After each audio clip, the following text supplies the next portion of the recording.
to Career Uprising. I'm your host and professional career coach, Lorraine Rise.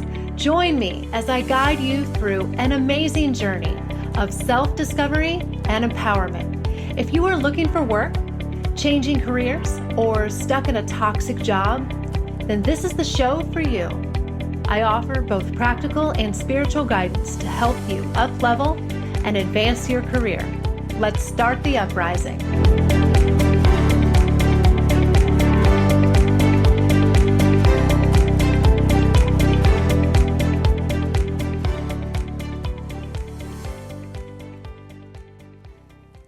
Hey everybody, you are listening to episode 41, Position Yourself for a Promotion.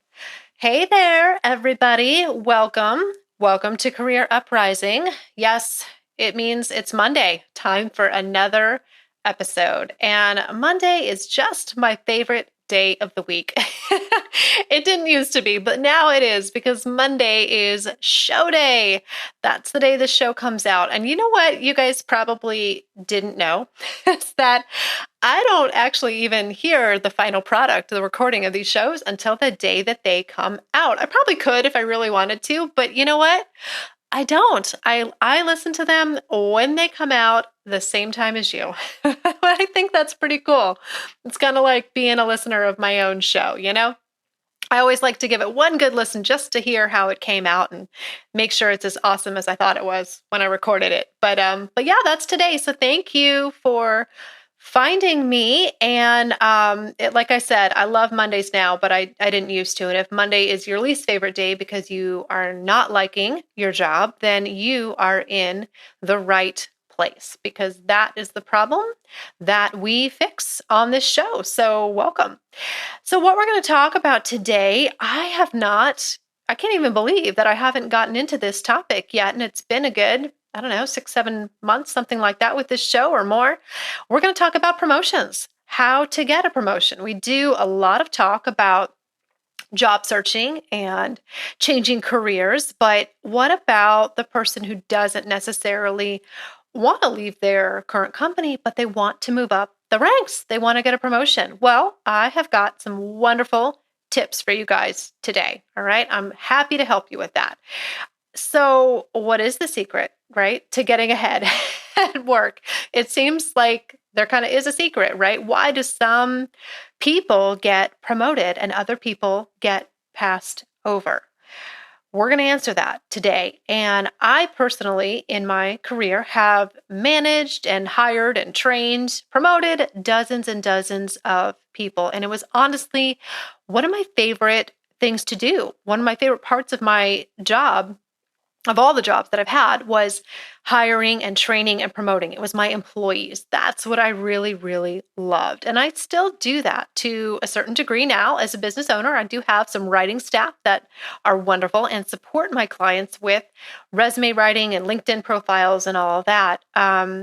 So I'm still doing some of those kind of managerial things that I used to. But I have a ton of management experience behind me. In fact, when I was planning out my notes for the show, I remember that I actually had my first management position and first full-time job when I was 19. I started pretty young. That's right, guys. I was working full-time with benefits by age 19. I've always been a worker. I'm very proud of that, actually. So I'm not new to this at all, and I'm going to share my experiences and perspective with you today so that you can learn what managers are looking for and some practical tips for how to make yourself more desirable for a promotion at your current company. All right, so I hope that today's episode will help you and inspire you to take control of your career advancement. All right? So I think the first thing that I want to do is clear up a little bit of a misconception about what it takes to get promoted. All right. So a lot of people, I think, they have the idea that getting promoted is just about doing really well in your current job, right? So if I do a really good job and I'm a star performer and I get great reviews on my appraisal, surely I'll get promoted. Well, you might, maybe. But here's the thing. Getting promoted isn't just about proving that you can do your current position. It's about proving that you can do the next position. Because if you just perform well in your current job, which, by the way, is what they expect you to do already, that's just the baseline expectation that you do well in your current job, they may just want to keep you in that role, right? Because it's working. If it's working well, why rock the boat? Let's keep you in that role. You're obviously doing a great job, right? So clearly, just doing a great job in your current role, in a lot of cases, is not going to be enough to get you promoted. You need to prove that you can do the next role, and you kind of have to prove it before you get into that role. And this is what's tricky for people. You're probably wondering, Lorraine, how can I do that? Right? How can I prove that I can do the next job when I'm not in that job yet? Well, stick with me, stick with me. That's what I'm going to teach you. All right. I will tell you. And no doubt it is frustrating and very, very demotivating when you don't get picked for the job. Especially if the person who did get it, really maybe has less experience or something like that, or hasn't been with the company for very long. This happens all the time. And heck, it's happened to me. Again, when I was brainstorming my notes, it kind of made me think of my own career and times when I've tried to get a promotion myself. And I had kind of forgotten about this. There was a time back when I worked at Jenny Craig, that I went for a promotion. In fact, I went for it twice. I wanted it bad. I wanted it really, really bad for a long time. I waited for this opening to come open, which was not very often. It was usually only every couple of years, maybe, that this position would come open. I thought about it all the time, and I went for it twice. And I got rejected twice. And these were panel interviews, okay? These were the really tough interviews. I did 2 rounds of this where you're on the phone with like 4 or 5 people and they're all peppering you with questions for like 2 hours. I went through that process twice. And I swear, the second time they told me that I didn't get the job, I think I cried. I did. I think I really did, which seems maybe silly now, but it meant a lot to me at the time. And I was only in my 20s, so I was crushed. But of course, as you can imagine, I realized pretty shortly afterwards, in my 2020 hindsight, that the job wasn't right for me in the first place. I wouldn't have been happy. And I did have that experience where the person who got the job was pretty new with the company. I had been there for years, and this gal had been there for, I think, less than a year. So yeah, it is a little bit of a head scratcher sometimes, but I see it all now with such a different perspective. So I'm just planting that idea in your mind, that you're not going to miss your destiny, okay? If it doesn't work out, there's something to be learned there. Perhaps you're just not ready. Perhaps it's not the right time. Perhaps it's not the right role. Perhaps it's not the right company. It's going to be a win-win either way, even if you don't get it. And I want you to go through the process and try for it, even if you think you might not get it. I really want you to do that, all right? But anyway, enough of me, back to the discussion. So how can you go about proving that you can do the next role when you haven't even done it yet? Well, I'm going to offer you 3 tips, okay? Number 1, speak up. If they don't know, they meaning the company, your boss, don't know that you are interested in moving up, then they might not even consider you. And it may seem like that's assumed. Well, of course they would know that I want to move up. No, not really. Not everybody has that aspiration.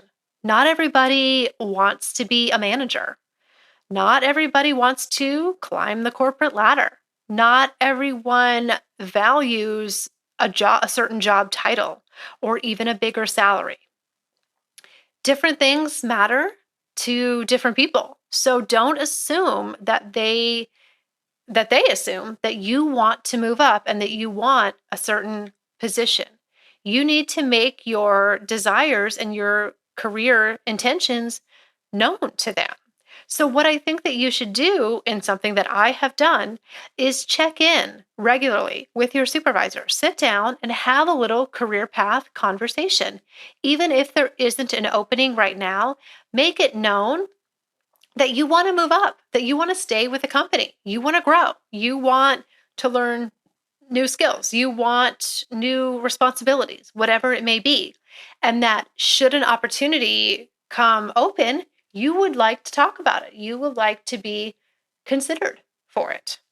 So, number one, simple, speak up, have regular check ins and career conversations, maybe at least every 6 months, if not every quarter, with your boss so they know what you are interested in and what you want to do and learn with the company. They will appreciate it.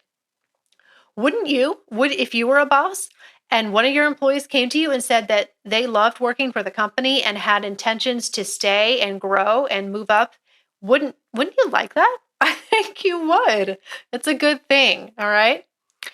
So, step 2, determine the skill gap, all right? So what I mean by that is that you need to be very clear on what skills your desired job within the company requires, and then which of those you have and which you don't. All right, so if there happens to be an open position right now that you are interested in, fabulous. Go grab the job description and I want you to study it. And I want you to highlight what you feel is the essence of that job and the key skills that they are asking for. All right. And your goal in this is to identify if there is a skill gap. Is there something that you don't have that you need to work on? Now, if there isn't an opening in the company at the moment, that's okay. There's still an action that you can take. I want you to go online and go to a job board of your choosing and find the type of position that you'd like. It can be any company, any location, doesn't matter. It's just for illustrative purposes. But I want you to go out there and find that ideal position that you think that you might want and study that job description and look for the skill gap, okay? So, and I would say too, if you can find more than one example, even better. Find a couple of job descriptions. That way you can compare all of them and look for trends and make sure that the skills are about the same, because they're not all created equally, the same job at different companies sometimes. But you want to get a feel for, what does this job require? And do I have all of those skills? All right. And if you don't have some of those skills, well, stick around. I'm going to tell you what to do about that as well. So let's take a quick breather, quick commercial break. When we come back, I'm going to reveal step 3, which of course is the most important. So you're not going to want to miss it. All right. We'll be back in just a minute.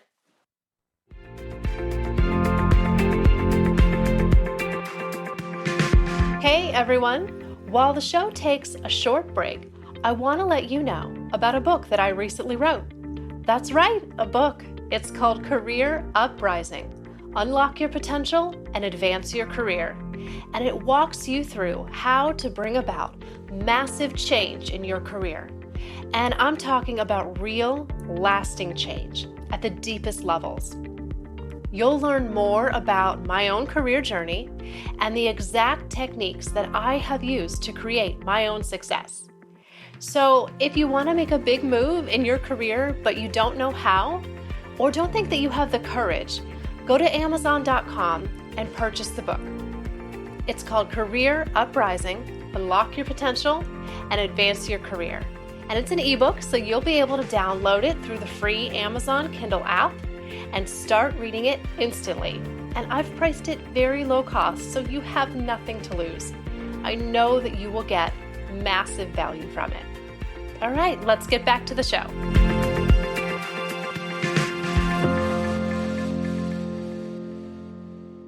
All right, we are back, guys. So the first 2 tips for getting promoted that I shared with you. Step 1, speak up, make your intentions known that you want to move up. Step 2, look at the job descriptions and figure out what skills you have and what skills you still need. This is critical. Okay. So, step 3, and if you've listened to my show, you probably know that I'm all about taking action, massive action. So, that is step 3. Put this information that you have into action. All right. And so, there's 2 types of action that I want you to take after studying the job description for this desired role that you want. All right. So, those skills that you feel that you already do have, I want you to showcase them. I want you to really be thoughtful and intentional about this and be aware as you go about your work days of these skills, and am I demonstrating them? And how can I demonstrate them more? How can I put these skills into action? You want to try and think about new creative ways to show off these skills. Okay. So if project management is a skill that you need, maybe you can ask to take on a project. Tell your supervisor, I'd really love to get more experience in managing projects. Is there something that I can take on, or even a part of a project? Something like that you can show off that skill. I am a big, big fan of always asking for additional projects, responsibilities. You don't want to overload yourself or stress yourself out. Certainly, you need to know your limits, but you have to take responsibility for your own skill growth and development. And that's a great way to do it, by putting yourself into new and unfamiliar situations. All right. And make sure that you are consciously demonstrating the skills that you want to be known for. I'll say that again. Make sure you are consciously demonstrating the skills that you want to be known for. And if you don't know what those are, then let's rewind the tape. That's the first thing that you need to know. Ask yourself, what skills do I want to be known for? What do I want people to know me for being really great at? What do I want people in the office to come to me for? Oh, yeah, Susan, she can fix that. She can do that. She's your go-to person for that, right? What do you want to be the go-to person for? And how does that relate to the next position up that you want? All right. So that's for the skills that you do have. All right. So pat yourself on the back for those. You got those skills. Good. Now, what about the ones that you don't? The second action involves identifying what you don't have and then coming up with a plan for how you're going to get them. And I mean, if you want this promotion, do whatever you have to do. Get a certification, take a training course, get a whole new degree if you have to. I've done all of those things. Do you know how many credentials I have by my name? A ridiculous amount. And I put them all on there, and I don't apologize because I worked hard for those. I went back to school and got a master's degree online while I was working full-time and had a young child at home. I did it, and I did it in 2 years, or just a little bit over, which went by so fast.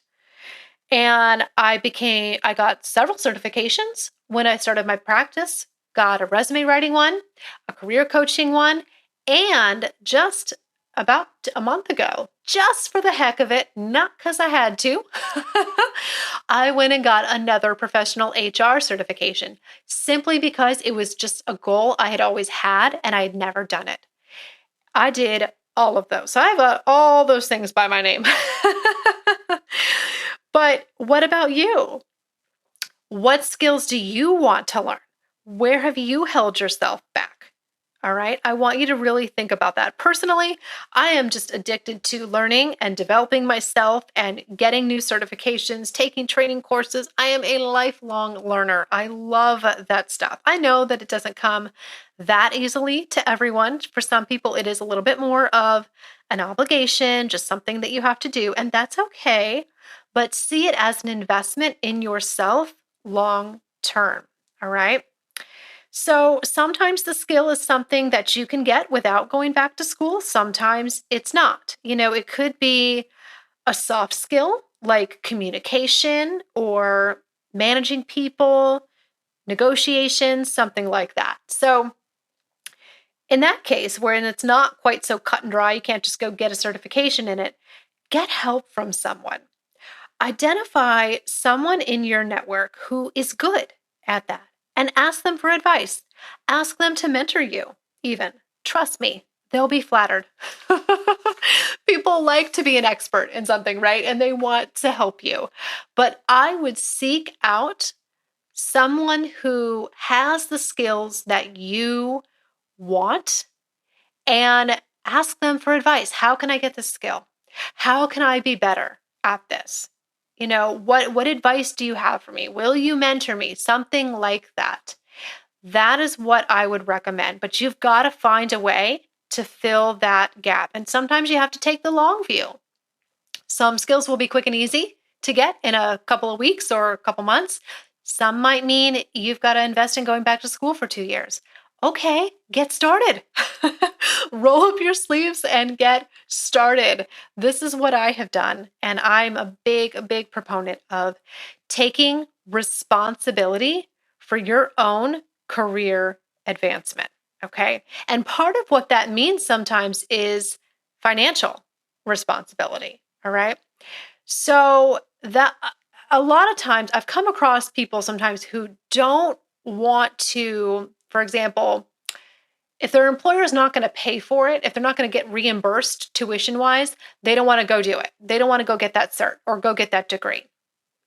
And I abhor that philosophy. If your employer will pay for it, great. You are one of the lucky ones. Some employers do pay for those things. If they don't, do not let that hold you back. Do not use that as an excuse.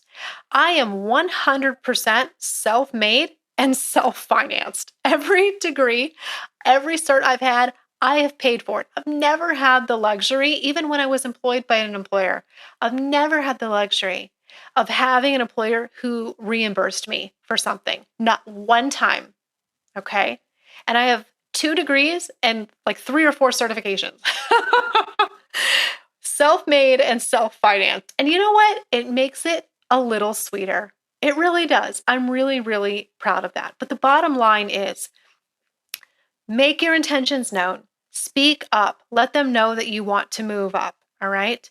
Identify the skills you need and then showcase the ones you have and make a plan for getting the ones that you don't. And don't be afraid to invest. Don't be afraid to spend a little money, go back to school, find a mentor, do what you have to do because no one will do it for you. You have to advocate for yourself and take responsibility for being known for the skills and the talents that you want to be known for.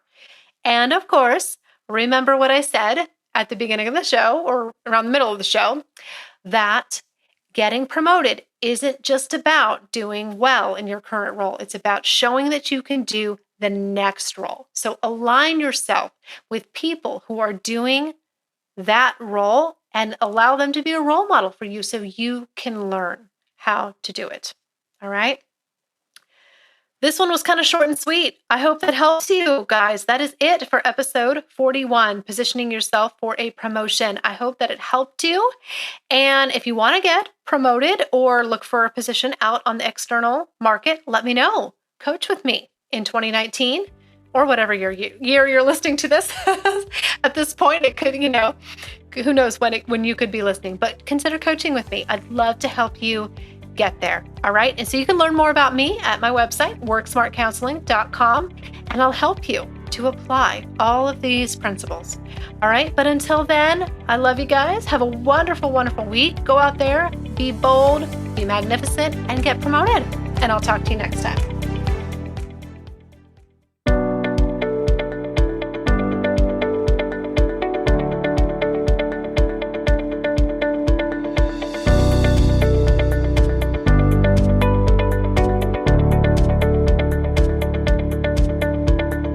That's it for today's show. Thank you so much for listening. If you like what you heard today, please consider giving the show a positive review on iTunes. It would mean a lot to me, and it would help to spread the word so that others can learn about the show. Thanks again for tuning in, and I can't wait to connect with you again next time on Career Uprising. This show is brought to you by InflowRadio.com, the best curated talk radio network for personal development, wellness, spirituality, and conscious business.